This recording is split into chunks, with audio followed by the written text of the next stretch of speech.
Has he briefed you? No, I have not talked to him today. But he's leaving. Well, he'll talk to me in his own you're time. his senior-most assistant, principal assistant. Yes. And you do not know?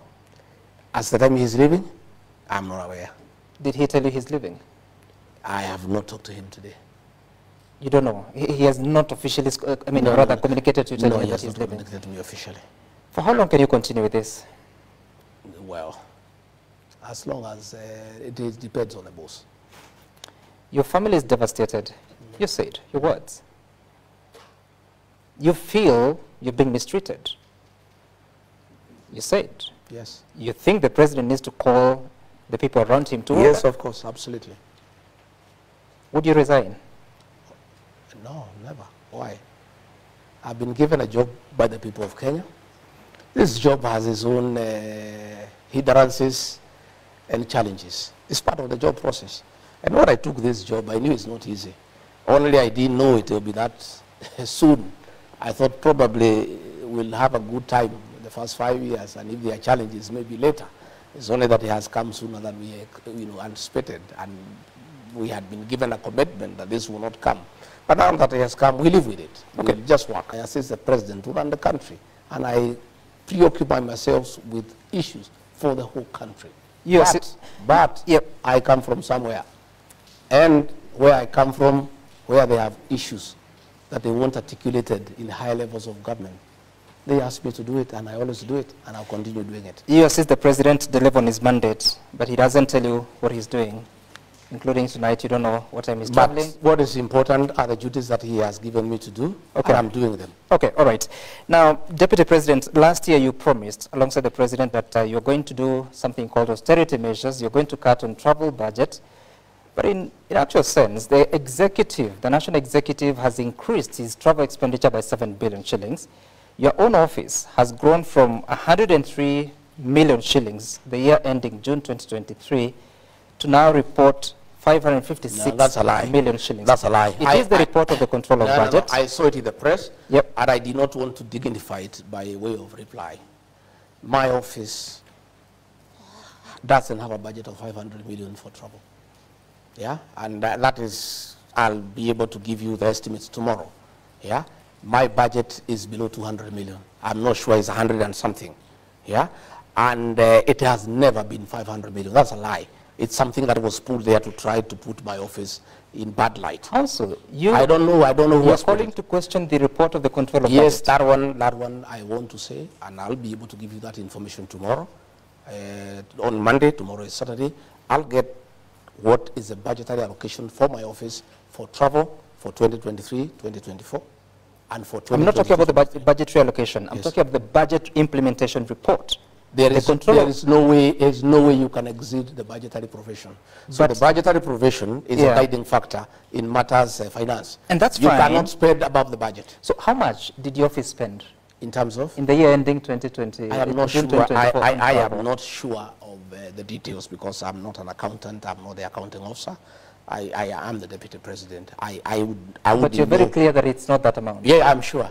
It's below 200 million. The control of budget bases her reports, or her office bases the reports on the reports from the accounting officers. I will be able to get a clarification for that one. In fact, I saw it in the press, and I had decided to raise it. It got out of my mind. Now that you have raised it, I want to clarify to the people of Kenya on record, and some on Monday. I'll give you the actual budgetary allocation for my office for international travel. No, that's not for international travel. It's domestic and international travel. But you cannot mix the two. No, that's how it's reported. No. You cannot mix the two. So how much did the office spend on domestic travel and foreign travel? Domestic travel is heavy. How much? I don't know the figures. But what you must know is that I have 9 functions, Sam. These 9 functions, I don't just sit here in Karen. You're asking me whether I go to Northeastern. I need to fly to Northeastern. You asking me whether I go to the rest of the country. I don't travel alone. I have a security detail. I have people who assist me. By virtue of my office, my travel is quite heavy because of the responsibility of the office and the security arrangements around it.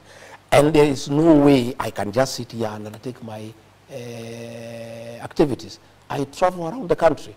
And there is a budgetary provision for that because I have activities that have been lined up you know. So all those visits are important? Oh, they are very important. I have never, the only time I traveled on holiday was in 2022. I asked the president to give me, to give me permission to go and visit my children who are in South Africa. I had not seen them for 10 years. That's the only time I've traveled on holiday. All these other duties are official. And I can, every travel that I have done is accounted for. Okay.